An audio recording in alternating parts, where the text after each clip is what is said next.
இன்று நாம் ஒரு குடும்பம் சந்தித்த திகில் சம்பவத்தை பற்றி பார்க்க போகிறோம். இது வெறும் கட்டுக்கதை அல்ல, ஒரு காலத்தில் நிஜமாகவே நடந்ததாக சொல்லப்படும் ஒரு திகிலூட்டும் கதை.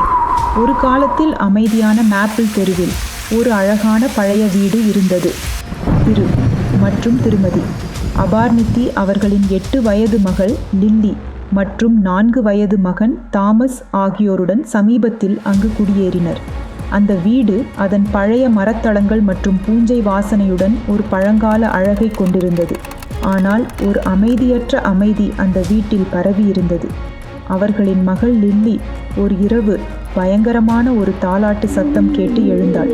அது ஒரு மென்மையான முணுமுணுப்பு, ஆனால் அது அவளது இதயத்தை நடுங்க வைத்தது. அந்த சத்தம் ஒரு காலியான நர்சரியில் இருந்து வந்தது. அங்கே எதுவும் இல்லை, ஆனால் அந்த ராக்கிங் சேர் தானாகவே ஆடிக்கொண்டிருந்தது. லில்லி நடுங்கி விரைவாக தனது அறைக்கு ஓடி தனது போர்வைகளின் கீழ் ஒளிந்து கொண்டாள். மறுநாள் காலை அவள் தனது பெற்றோரிடம்தான் கேட்டதை சொன்னாள். பைத்தியக்காரத்தனம் அன்பே, அவளுடைய அம்மா சொன்னாள். அது ஒருவேளை காற்றாக இருந்திருக்கலாம்.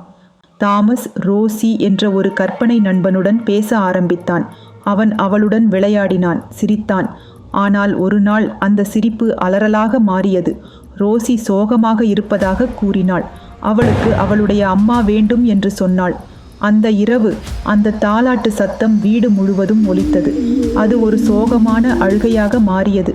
பயத்தில் உறைந்து போன பெற்றோர் அந்த நர்சரியின் கதவை திறந்தபோது கண்ட காட்சி அவர்கள் வாழ்நாள் முழுவதும் மறக்க முடியாது.